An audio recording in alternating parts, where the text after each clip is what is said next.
Tja, dann werde ich mal wieder. Hm? Ja, aber wieso denn? Du bist doch gerade erst hergekommen. Wie gesagt, ich muss noch was erledigen. Sei nicht so stur. Gut, ich lasse es mir durch den Kopf gehen. Also schön, ich gehe zu ihm hin, ja. Manchmal geschehen ja noch Zeichen und Wunder.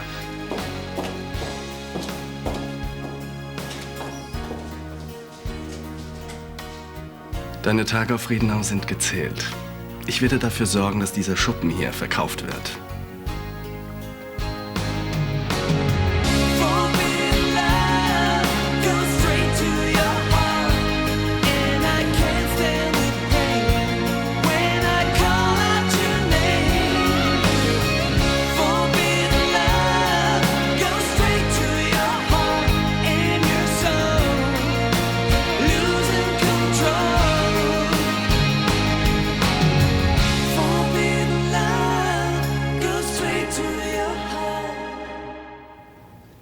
Du willst Friedenau verkaufen?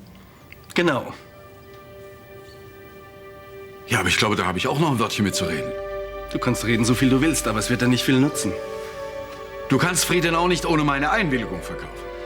Da ist mein Anwalt aber anderer Meinung.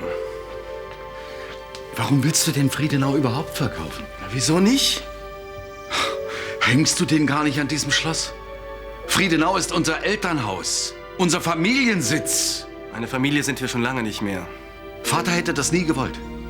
Woher willst du das wissen? Davon steht nichts im Testament. Vater hat Friedenau geliebt. Wenn er wüsste, dass du es verkaufen willst, er würde sich im Grabe rumdrehen. Die Hälfte von Friedenau gehört mir. Vielleicht gibt's auch doch noch eine Möglichkeit, wie wir Friedenau retten können. Du hältst dich bitte da raus. Ich verstehe dich nicht. Nochmal zum Mitschreiben. Ich werde dafür sorgen, dass Friedenau verkauft wird. Damit wirst du nicht weit kommen. Wenn du dich querlegst, kann ich auch gleich das gesamte Vermögen teilen lassen. Du weißt, was das für das Unternehmen bedeuten würde. Das ist doch Wahnsinn. Ich gebe dir eine Woche Zeit, dich zu entscheiden.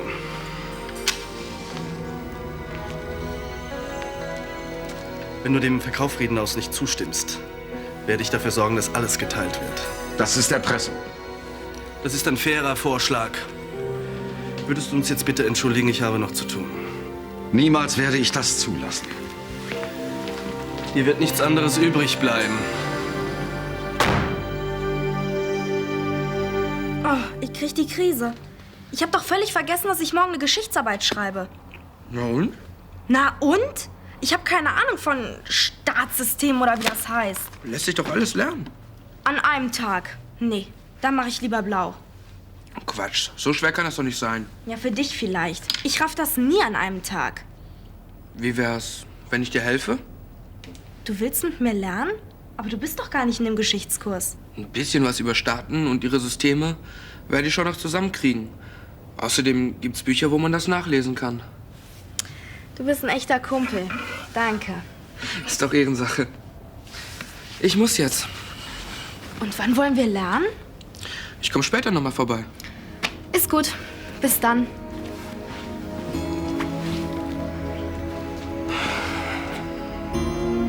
Scheiße. Ausgerechnet Geschichte.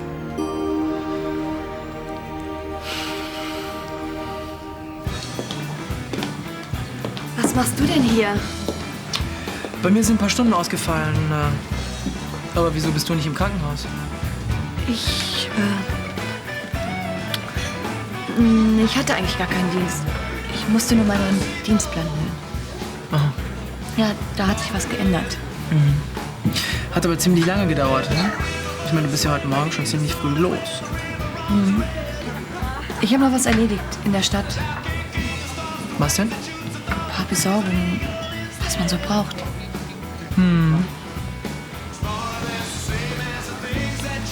Wollen wir nicht was trinken? Also ich kann nicht. Ich muss zum Arzt. Das Testergebnis liegt heute vor. Soll ich mitkommen? Nee, ist nicht nötig. Wie du willst. Aber du sagst mir sofort Bescheid, wenn du was weißt, ja? Ruf an, komm vorbei. Okay.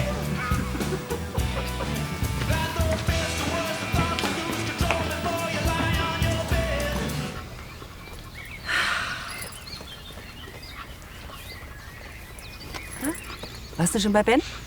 Ja. Hast du dich bei ihm bedankt? Ja, das habe ich. Aber? Was ist passiert? Er hat eine Überraschung für mich. Eine Überraschung? Er will, dass ich Friedenau verkaufe. Was? Ich soll unser Elternhaus verscherbeln. Aber das kann doch gar nicht sein. Er kommt extra aus Frankreich hierher, lässt den Ostflügel renovieren. Das ergibt doch gar keinen Sinn. Es ergibt für ihn genügend Sinn, wenn er mich verletzen kann. Aber er ist hier aufgewachsen. Er hängt an dem Schloss genauso wie du. Wahrscheinlich nicht. Das glaube ich nicht. Weißt du was? Er wollte dich ärgern. Und das ist ihm gelungen. Wenn du mir nicht glaubst, dann bitte geh zu ihm hoch.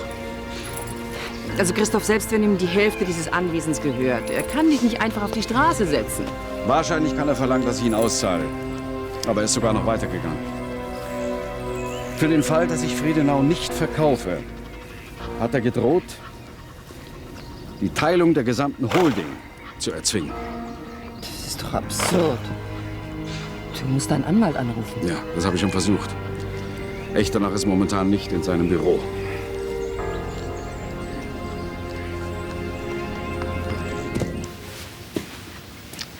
Ich verstehe, dass du Christoph die Millionenspende heimzahlen willst, aber deswegen gleich das Schloss zu verkaufen, ist doch etwas übertrieben. Tanja, ich möchte Zeitung lesen. Wenn du mich wenigstens in deine Pläne eingeweiht hättest. Ich stand vorhin da wie eine Idiotin. Ich weiß gar nicht, was du dich so aufregst. Dir kann Friedenau doch wirklich egal sein. Aber ich habe dich geheiratet, weil ich hier wohnen wollte. Ich liebe dieses Anwesen. Ach, das war also der Grund. Oh, Ben, versteh doch. Sei ganz unbesorgt. Auch wenn wir Friedenau verkaufen, bleibst du eine Gräfin von Anstetten. Aber ohne das Schloss ist der Titel nur halb so viel wert. Dann kaufen wir eben ein anderes. Vielleicht in Südfrankreich. Oder in der Toskana. Da ist das Wetter auch besser als hier. Und wieso ein Schloss verkaufen, wenn du dann eher ein anderes kaufen willst? Du hast recht. Vielleicht kaufe ich doch kein anderes. Irgendwie gehen mir Schlösser auf den Geist. Ach, Ben, das hier ist dein Zuhause. Ich habe alle Jahre ohne Friedenau gelebt. Ich werde es nicht vermissen. Und was ist mit mir? Du bekommst ein anderes, hübsches Häuschen. Ich will kein hübsches Häuschen. Ich will auf Friedenau bleiben. Tanja, ich erfülle dir jeden Wunsch. Aber in diesem Fall kann ich keine Rücksicht auf dich nehmen. Das ist eine Sache zwischen Christoph und mir. Das wollen wir erst mal sehen.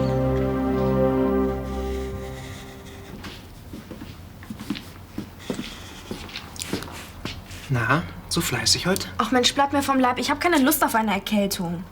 Wieso denn nicht? Dann müsstest du wenigstens nicht in die Schule. Ja, davon werden meine Noten aber auch nicht besser.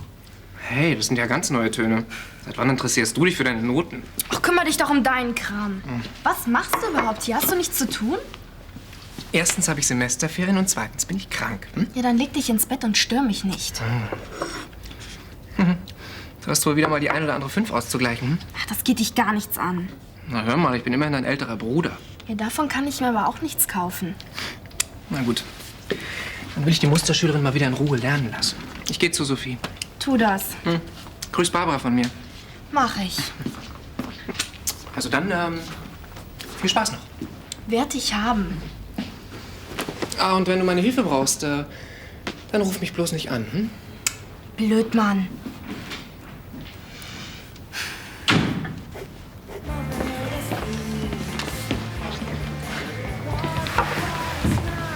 Und? Seit Venezuela null Verschlechterung. Alles okay an der Tierhelferzellenfront. Mann! Oh, da fällt mir vielleicht ein Stein vom Herzen. Und ich habe so ein Theater gemacht. Und alles nur wegen dem kleinen Mückenstich. Hm? Also ich hatte schon ganz schön Schiss, als ich da vor dem Arzt stand. Naja, Gott sei Dank ist alles in Ordnung. Ja, und zur Feier des Tages machen wir heute mal wieder so richtig einen drauf. Mit allen Schikanen. Hm? Ich würde vorschlagen, zuerst, Ist was? Nein. Aber du hast doch irgendwas. Naja, auch wenn jetzt der Test in Ordnung war, dann... Dann was? Du bist halt immer noch HIV-positiv. Gina, bitte, ich will nicht ständig darüber reden. Wie oft muss ich dir Schon das... gut, ich höre auf.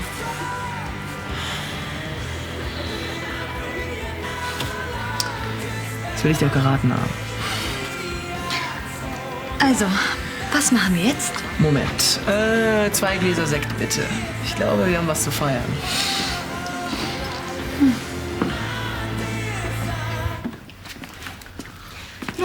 Ich höre. Die Gewaltenteilung? Ja. Du kannst mir das auch mit deinen eigenen Worten erklären, wenn du das jetzt nicht findest. Na gut. Die Gewaltenteilung. Da gibt es einmal die Exekutive. Ich kenne nur Präservative. Die Exekutive. Warte mal, das muss ich noch mal nachgucken. Ja, da ist es. Nee, doch nicht. Aber was ist denn nun mit der Gewaltenteilung? Ich kenne mich da auch nicht so aus. Aber ich dachte, du wolltest mir helfen. Will ich ja auch, aber ich habe keinen blassen Schimmer davon. Ich habe ja nicht umsonst den Geschichtskurs abgewählt. Und du quälst dich nur wegen mir dadurch? Das ist aber wirklich nett von dir. Aber so schaffe ich die Arbeit morgen nie. Wir schaffen das schon. Man muss ja nicht alles im Kopf haben. Man muss nur wissen, wo es steht. Jetzt stell dir das mal bitte vor. Er haut Christoph so einen Hammer von Latz und sagt mir vorher keinen Ton. Tja, da wäre ich mir auch ziemlich blöd vorgekommen. Er wusste ganz genau, dass ich dagegen bin, das Schloss zu verkaufen. Und deshalb hat er mir nichts gesagt. Meinst du denn, dass Ben damit durchkommen wird? Angeblich hat er alles mit seinem Anwalt abgeklärt. Und wie hat Christoph reagiert? Ach, der Arme war wie vom Kopf geschlagen. Ausnahmsweise tat er mir fast schon leid. Oh, das muss hart für ihn sein. Ja, Friedenau war immer Christophs Ein und Alles. Jede verfügbare Mark hat er da reingesteckt. Ja, wir haben auch jede Menge Geld in den Ostflügel gebuttert. Und deshalb verstehe ich auch nicht, dass Ben jetzt einfach alles verkaufen will. Nur um Christoph eins reinzuwirken, soll ich ausziehen. Du wirst es schon überleben. Schau mich an. Ach komm, freiwillig wärst du auch nie ausgezogen. Vielleicht überlegt sich Ben ja doch noch anders. Nee, das glaube ich nicht. Ihm ist das Schloss völlig egal. Hauptsache, er kann sich an Christoph wegen der Erbschaft rächen. Es wird wirklich Zeit, dass ihm endlich mal jemand zeigt, wo es lang geht. Christoph hat den Bogen lang genug überspannt.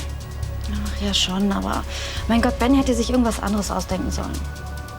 Ihr könnt euch ja ein anderes Schloss kaufen von dem Verkaufspreis. Du weißt selbst, dass es solche Anwesen wie Friedenau kaum noch gibt. Aber es gibt auch nicht viele Leute, die auf einen Schlag mehrere Millionen für so ein Schloss hinlegen können. Ich würde erst mal in Ruhe abwarten. Ich will da nicht raus. Das waren jetzt die Exekutive und die Judikative. Jetzt haben wir noch die Legislative. Ja, und was macht die? Die Legislative ist die gesetzgebende Gewalt, also das Parlament. Das Parlament? Die machen die Gesetze? Aber ich dachte, das machen die Gerichte. Nein. Die Gerichte, die wenden die Gesetze an. Aber ich dachte, das ist die Exekutive. Nein. Die Exekutive führt die Gesetze aus. Also die Minister oder die Polizei. Mann, oh Mann, ist das kompliziert. Soll ich nicht doch lieber schwänzen? Wir schaffen das schon. Pass mal auf. Als du ein Kind warst, da hattest du doch bestimmt ein Puppenhaus. Ja, wieso? Hast du das noch? Ja, müsste irgendwo im Keller sein. Könntest du das mal holen? Willst du jetzt mit mir Puppenstube spielen? Nee, lass uns mal lieber weitermachen. Wir können ja beides verbinden. Ach, du spinnst doch. Nein, das ist mein voller Ernst. Ja, komm, mach schon. Wir haben nicht ewig Zeit.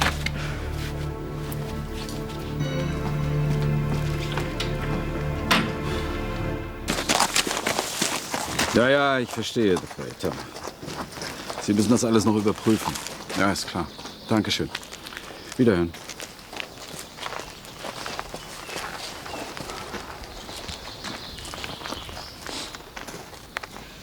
Was sagt dein Anwalt? Was ich befürchtet habe. Ben sitzt am längeren Hebel. Er kann dich wirklich zwingen, Friedenau zu verkaufen? Ja. Wie kann das denn möglich sein? Wenn ich mich weigere, wird er auf eine, Auseinandersetzung des Nachlasses bestehen. Was bedeutet das? Er kann beim Amtsgericht erwirken, dass alles, das Schloss, die Holding, alles geteilt wird. Das bedeutet, dass du ihn auszahlen musst. Ja. Und da ich so viel Geld auf einmal nicht flüssig habe, müsste ich die Firmen verkaufen. Aber wenn du beispielsweise die Holding verkaufen würdest, dann könntest du doch Friedenau halten. Wie stellst du dir das vor? Mit deinem Anteil an den Firmen könntest du Ben auszahlen. Ja, und dann? Dann habe ich das Schloss, aber ich kann es nicht mehr unterhalten. dich also richtig gehend in der Hand. Genauso sieht es aus. Und du kannst es nicht mehr ändern. Wenn ich mich weigere, kommt alles unter den Hammer.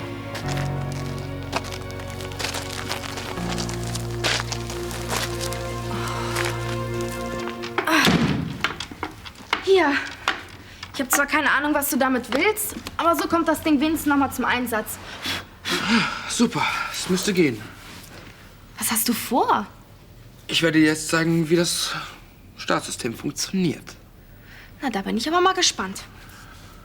Also, das Haus ist der Staat. Und das Dach ist die gesetzgebende Gewalt, die das Zusammenleben der Menschen regelt. Klar? Klar.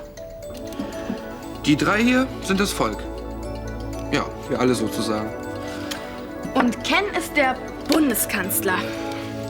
Der und der Bundeskanzler? Nee. Das ist der Bundeskanzler.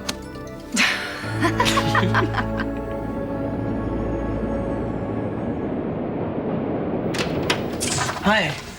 Hi. Rat mal, von wem ich dich grüßen soll. Von Florian. Ach, hast du ihn endlich mal angerufen? Yep. War ja auch Zeit. Naja, ich war schon ziemlich sauer, als er nach München gegangen ist. Aber ich meine, er ist und bleibt mein bester Freund. Schön, dass du das eingesehen hast. Ja, ich musste mich mal wieder richtig bei ihm ausquatschen. So. Ja, ich meine so von Mann zu Mann. Klar. Und worüber spricht man so von Mann zu Mann?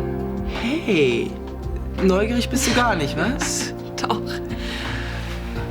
Es ging natürlich um Gina. Und was sagt er zu eurem Beziehungsproblem? Er hat mir mal richtig den Kopf gewaschen. Er gibt Gina recht. Zum Teil jedenfalls. Ich könnte es ja mal ein bisschen ruhiger angehen lassen, meint Flo. Ist er plötzlich da unten erwachsen und weise geworden? Er sagt, ich soll nicht so hart zu Gina sein. Schließlich meint es ja nur gut. Das habe ich doch immer gesagt. Und da muss natürlich erst ein Herr Florian Brandner daherkommen, damit du es glaubst. Ach komm. Aber ich bin trotzdem sauer auf Gina. Wie oft habe ich ihr schon gesagt, sie soll mich nicht ständig wegen meiner Krankheit nerven. Und weißt du, was sie neuerdings macht? Sie geht heimlich zu einer HIV-Selbsthilfegruppe. Ja, und was ist dabei? Ich meine, sie könnte mir doch was sagen und mir nicht irgendwelche Geschichten erzählen. Ja, dann überleg dir doch mal, warum sie es dir nicht gesagt hat. Ah, da bist du ja endlich. Komm rein, es gibt was zu feiern. Na, ich kann eine kleine Aufmunterung gut gebrauchen. Die sollst du haben. Also, was gibt's? Es gibt doch noch Gerechtigkeit auf dieser Welt. Um mir das zu sagen, hast du mich herbestellt? Auch. Du erinnerst dich doch sicherlich noch an das Schloss, in dem ich mal gewohnt habe. Ja, vage, ganz vage. Ist ja schon ewig her. Ach, ich habe damals sehr gelitten, als Christoph mich rausgeworfen hat. Ja, das war kein schöner Zug von deinem Ehemann. Genau. Und dafür wird er jetzt bestraft. Christoph muss Friedenau verkaufen. Nein. Doch. Ben wird ihn dazu zwingen. Ja, geht denn das überhaupt? Sieht ganz so aus. Ben scheint sich rechtlich gut abgesichert zu haben. Und Christoph kann nichts dagegen tun. Ach, der Ärmste. Ja. Aber schade, dass ich sein Gesicht nicht gesehen habe, als Ben ihm das mitgeteilt hat. Ihm muss ja förmlich die Kinnlade runtergefallen sein. Ja, die Szene kann man sich lebhaft vorstellen. Aber stell dir erst mal vor, wie er guckt, wenn er die Schlüssel dem neuen Eigentümer übergeben muss. Bin nur mal gespannt, wer das Ding kauft. Ich auch.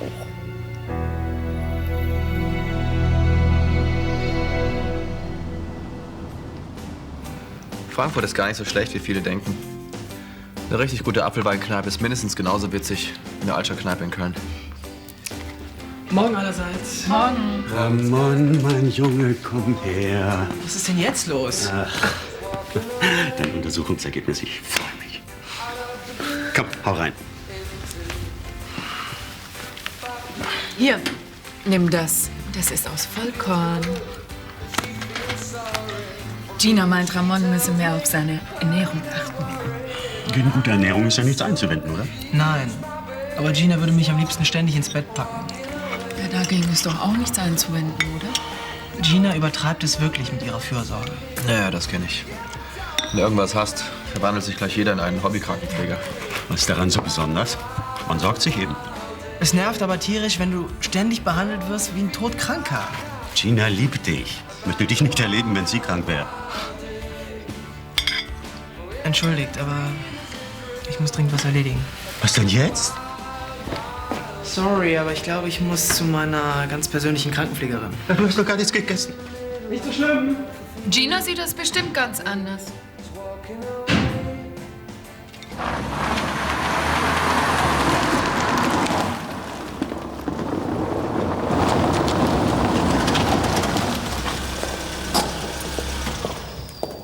Guten Morgen, Barbara.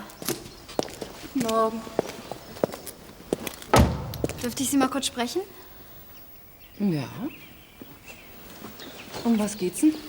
Es geht um den Verkauf von Friedenau. Also ich wüsste nicht, was wir da zu bereden hätten. Ich wollte Ihnen nur sagen, dass ich von Bens Idee überhaupt nichts halte. Ich war genauso entsetzt wie Christoph, als Ben es ihm erzählt hat. Ach ja? Ja, ich halte es für absoluten Wahnsinn. Und deswegen finde ich, dass wir beide darüber reden sollten. Mein Gott, was soll das denn bringen? Das ist eine Sache zwischen Christoph und Ben? Ja, aber sie betrifft auch uns. Oder möchten Sie hier ausziehen? Ich habe eine Wohnung in der Stadt. Ja schon, aber denken Sie doch auch an Christoph. Seit wann interessieren Sie sich denn für Christoph? Ich weiß genau, wie sehr er an dem Schloss hier hängt. Ja, das stimmt. Das wäre sehr schlimm für ihn, wenn er das alles aufgeben müsste. Na also. Bitte, Barbara, wir müssen in dieser Angelegenheit an einem Strang ziehen. Sonst ist Friedenau verloren.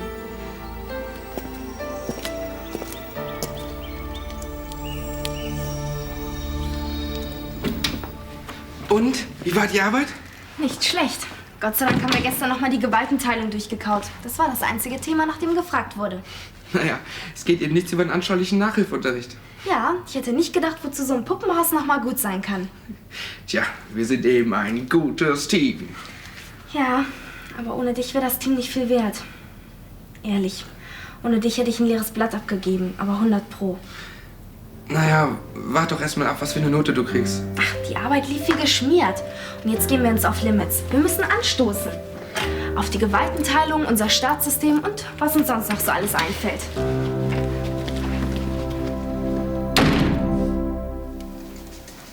Wie sieht's denn mit deinen Erfahrungen aus, was Kondome angeht? Tja, am Anfang war ich da noch sehr naiv. Ich dachte allen Ernstes, man müsste mehrere von den Dingern übereinander ziehen, damit auch wirklich nichts passiert. Ihr habt das aber hoffentlich nicht so probiert, oder? Natürlich nicht. So naiv waren wir dann doch nicht.